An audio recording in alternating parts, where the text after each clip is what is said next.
আমাদের সৃষ্টি এবং স্রষ্টা ইউটিউব চ্যানেল থেকে স্বাগতম। আমরা এসেছি নবীনগর ব্রাহ্মণবাড়িয়া। জমিদার বাড়িতে এক সুন্দর এবং আশ্চর্য দৃশ্য ঘটেছিল, সেটা দেখানোর জন্যই আমরা এখানে দাঁড়িয়েছি। এটা একটা শিব মন্দির, এখানে শিব মন্দির, এইটা গেট। এখানে হরিনামযজ্ঞ হচ্ছে বেশ কয়েকদিনের জন্য, এবং এখানে একটা খুব সুন্দর একটা ঘটনা ঘটেছিল, আর সেটার জন্যই এই ভিডিওটা করা। আপনাদের আমি দেখাবো যে এখানে কি ঘটেছিল, দেখতে থাকুন।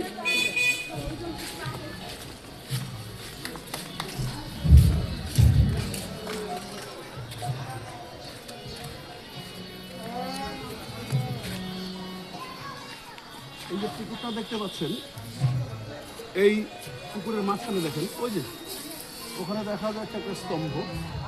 এই স্তম্ভের ভিতরে দেখেন দুটো হাত দেখা যাচ্ছে আর দুটো পদ্ম ফুলের ঝাড়। রাত্রিটাই ভালো দেখা যাচ্ছে না, এবং সেই পদ্ম ফুলের ঝাড় এবং সেই হাতে দৃশ্যটা এবং এর যে মূল রহস্যটা সেটা জানানোর জন্য এই আপনাদের এই ভিডিওটা দেওয়া। সেটা হচ্ছে এখানে যখন জমিদাররা ছিলেন, ঠিক তৎমুহূর্তে এই পুকুর ঘাটে স্নান করতে এসেছিল জমিদারের এক কন্যা, এবং সেই কন্যা যখন স্নান করতে আসে এই পুকুর থেকে মা ভগবতী দুখানা হাত তুলে দিয়েছিলেন যে আমার হাতে শাখা নেই, এখান দিয়ে এক শাখারও যাচ্ছিল।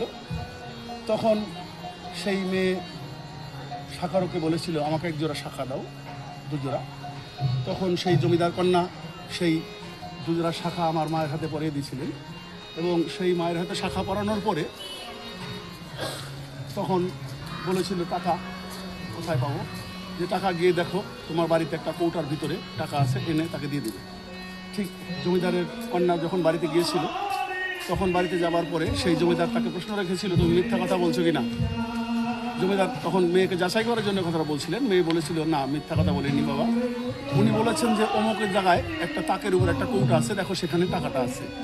তো তখন জমিদারের ঘরে সেখানে কোনো কৌটা ছিল না, কিন্তু তিনি গিয়ে দেখেন যে সেই ঘরের মধ্যে একটা সুন্দর কৌটা রয়েছে, এবং সেই কৌটাটার ভিতরে ঠিক সেই শাখার দাম রয়েছে। তিনি তখন সেই কৌটার টাকাটা দিয়েছিলেন, এবং তখন পরবর্তীতে ঘাটে এসে সে মেয়েকে ধরেছিল যে তুমি মিথ্যা বলো কিনা।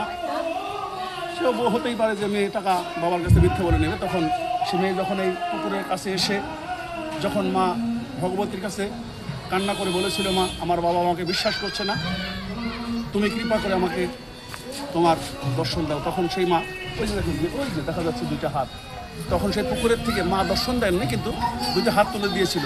তখন বলেছিল যে এই যে দেখো আমার হাতে দুজোড়া শাখা আমি পড়েছি তোমার কন্যা, সেই শাখার দামে দিয়েছে, তোমার কন্যা কোনো মিথ্যা বলেনি, তবে তুমি আমাকে প্রতিষ্ঠিত করো। তখনই এই মন্দিরটা প্রতিষ্ঠিত হয়। বহুদিন আগের ঘটনা, এবং সেই মন্দিরে গতানুগতিকভাবে পূজা অর্চনা প্রতিদিনই ভোগ হয়, এবং এখানে বড় ধরনের একটা অনুষ্ঠান হয়, সেটা হলো হরিনামযজ্ঞ। সেটা শুরু হয়েছে।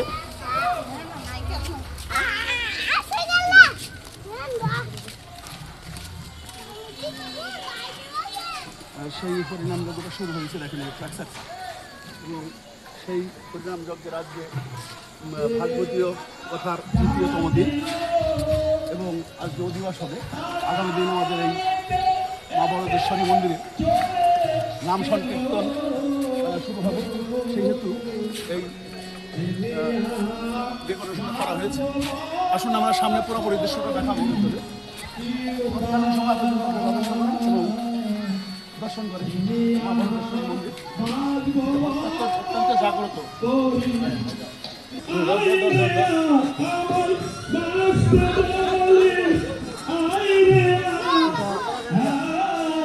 এই জায়গাটা হলো প্রসাদ পাওয়া দিকে, এইদিকে এই জায়গাটা হলো প্রসাদ পাওয়ার জায়গা। এই জায়গাটা করা হয়েছে, দেখুন এই বিশাল জায়গাটা।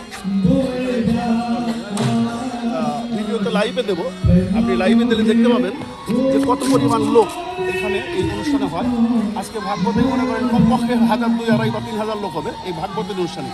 আমরা লাইভে দেবো, আপনি সেখান থেকে দর্শন করতে পারবেন। আসলে ভিতরে একটা আমরা দেখে নিই, অপেক্ষা করুন। কথা বলতে বলতে ভিতরে থাকতে ওটা আমি আসতেছি।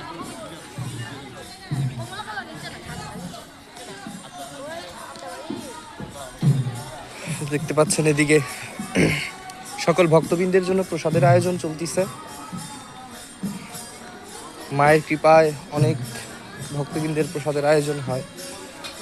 আজকে যেহেতু একাদশী, সেহেতু আজকে অন্নপ্রসাদ ব্যতীত অন্য প্রসাদের আয়োজন আছে। এখানে দেখতে পাচ্ছেন আপনার ভক্তবৃন্দ প্রসাদ রান্না চলতেছে।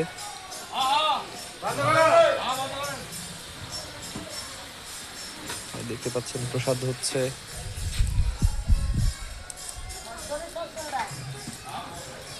আজকে কি রান্না হবে প্রসাদের? হরে কৃষ্ণ।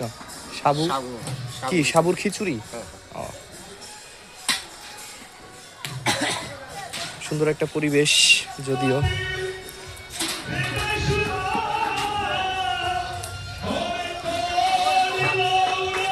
মনে হয় না বাংলাদেশের কোথাও ভাগবতীয় আলোচনায় বা ভাগবত পাঠের দিন এত প্রসাদের আয়োজন করা হয়।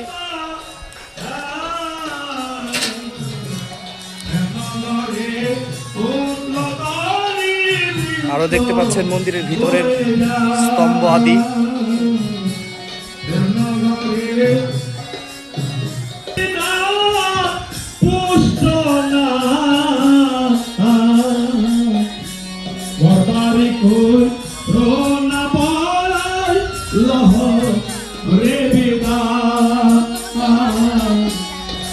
সংসারে আচরে বা ওরে কান্দে না পুষ্ট না ওর বাড়ি কো রোনা